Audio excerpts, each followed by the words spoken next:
I pray for you in the name of Jesus. The benefits of being spiritual will begin to speak in your life. The wisdom, the power, the grace, the trust, may it begin to follow you from today in the name of Jesus Christ. I pray for your week beginning. Experience testimonies of breakthrough, testimonies of lifting, testimonies of restoration, testimonies of abundance, testimonies of prosperity, testimonies of favor in the name of Jesus Christ. You are exempted from any and all evils. You and your loved ones, I declare that your love for Jesus is waxing hotter and hotter.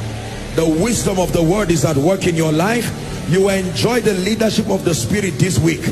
No weapon fashioned against you prospers, and every tongue that rises up against you falls in judgment.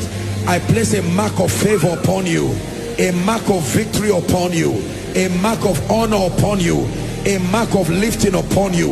Enjoy speed, no more delay, no retrogression. That which is missing, may it be found this week. That which you've been praying over, may it be answered this week. The human agents to show up in your life, may they show up this week. May this be a week of laughter for you. Good news from Sunday to Sunday. In Jesus' mighty name we pray.